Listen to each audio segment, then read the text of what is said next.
There are players who play the game. And then there are players who change the game. Ronaldinho Gaúcho wasn't just a footballer. He was an artist. With a smile that disarmed defenders and feet that painted poetry, he redefined what joy on the pitch looked like. Football has had its legends, but only a few ever felt like magic. Ronaldinho Gaúcho wasn't just another superstar. He was joy in motion. The hair, the smile, the flair, everything about him reminded fans that football was supposed to be fun. But behind the laughter and the tricks lies a simple question. But just how good was Ronaldinho in his prime? Born in Porto Alegre, Brazil, Ronaldinho grew up with futsal, a game of tight spaces, quick touches, and endless creativity. After the 2002 World Cup, his chip against England became an instant classic, a goal that captured who he was: unpredictable, audacious, brilliant.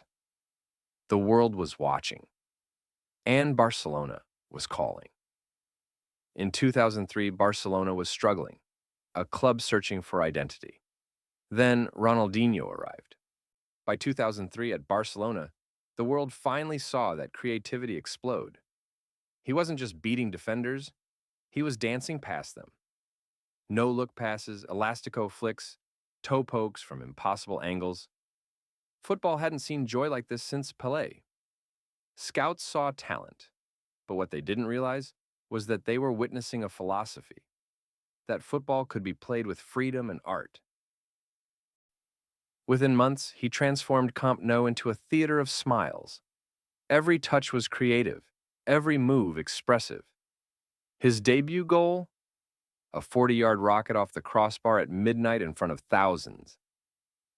For the first time since Maradona, Barcelona had a showman who could make you believe in magic again.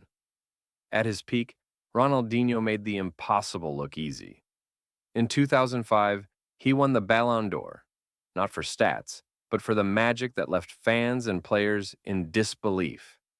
He could end a defender's career with a step over and a smile. He made football look effortless, the joy infectious, the confidence contagious. Real Madrid fans, bitter rivals, once stood and applauded him. That's how good he was. A player so transcendent, even his enemies respected him.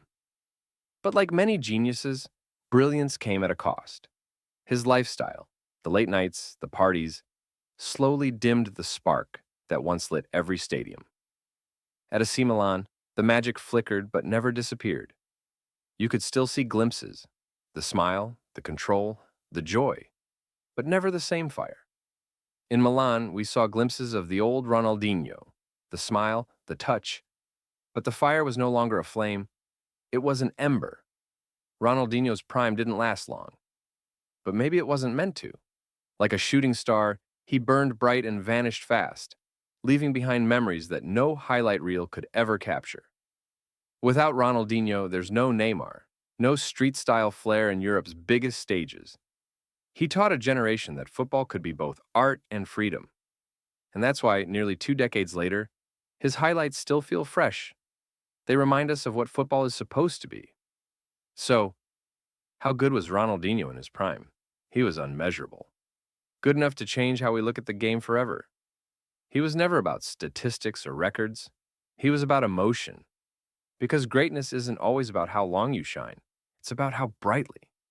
When he played, the world stopped to smile.